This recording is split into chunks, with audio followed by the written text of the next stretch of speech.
possible 4 days ago when the family told the district attorney they did not want to pursue the death penalty.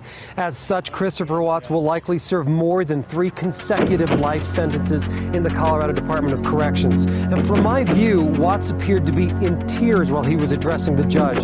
That judge required Watts to say he was guilty on all 9 counts. And I don't know if I've ever seen that happen in court.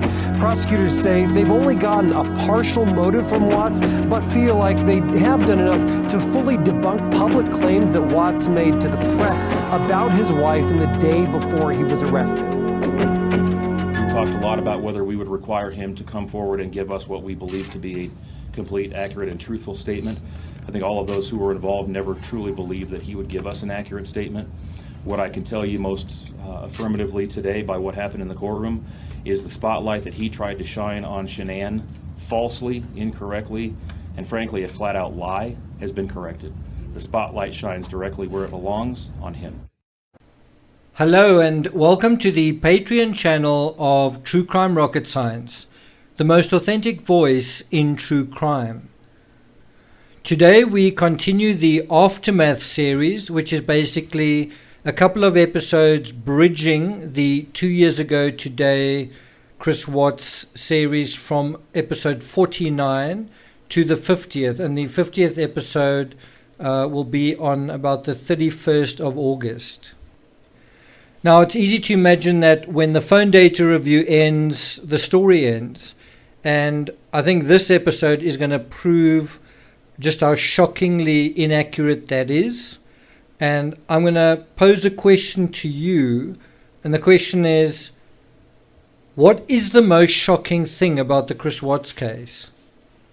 And I think I can guarantee that most of you, if not all of you, are going to be completely wrong about this.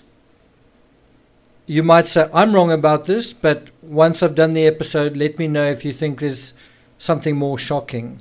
And don't do it just to be controversial or argumentative. If you really think there's something that is more shocking, well then I guess you can disagree. But this episode, I think, is going to challenge your thinking that you've had for 2 years, right? Now, what I'm about to tell you, I certainly have not seen on any other channel. If you've seen it on another channel, let me know. But it was certainly, I think, True Crime Rocket Science who first identified this particular fact, and the first person who blogged about it. And I don't know of anybody else who's really thought about it, spoken about it, or made any sort of drawn any inferences about it. Maybe it's because it's not got the sort of shock value of this or that accessory. As far as I'm concerned, it's 1,000 times worse than that. It's 1,000 times worse. So exactly what is so shocking about the Chris Watts case? And here's a clue. On Sunday, August 26, 2018, so 2 years ago today, the headline that never made the headlines anywhere ever, and as far as I know, never featured on any other creators channel, plea deal offered less than 1 week after formal charges were lodged against Chris Watts. Let me say that again. Plea deal offered less than 1 week after formal charges were lodged against Chris Watts. And that is not the most shocking thing about this case. That in itself is shocking, but it's not the most shocking thing about this case.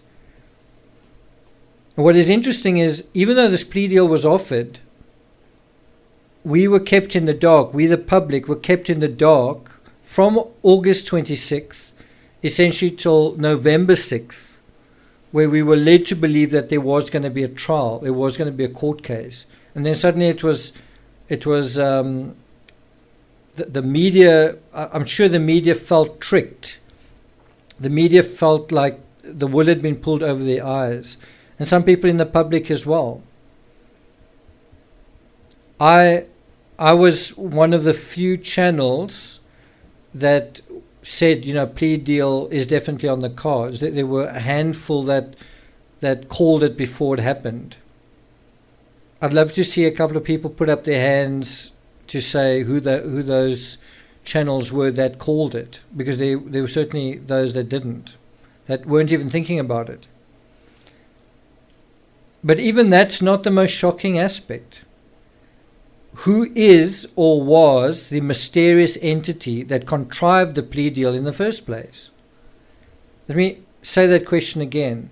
Who is or was the mysterious entity that contrived the plea deal in this case? So let me put the ball in your court and ask you, where do you think the plea deal came from? It's quite a simple question. Who is responsible for this plea deal? Where did it come from?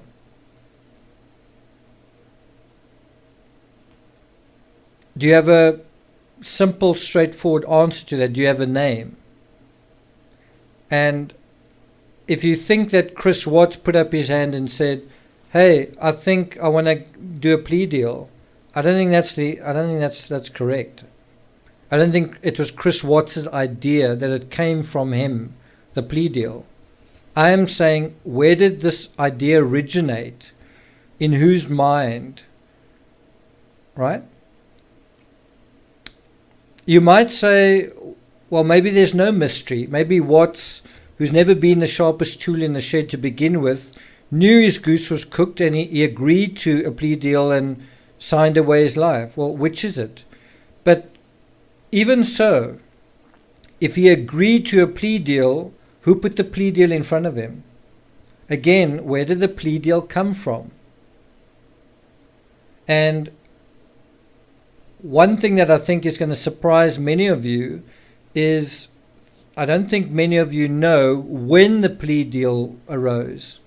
And I'm going to answer it in this video while presenting a couple of other shocking things.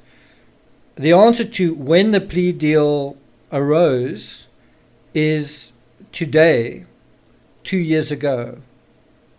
Now, if you just think through your own experience, if you've been following the phone data review, then 13 days earlier, less than 2 weeks from this date, in the past, was when the incident actually occurred, right? So less than 2 weeks after the incident occurred, the plea deal was offered.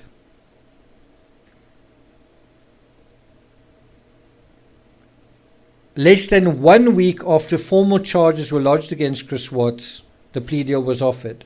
That's really, really, really quick. And what I think you should bear in mind as well is the DA never said anything about this. The DA never breathed a word about a plea deal until a Friday afternoon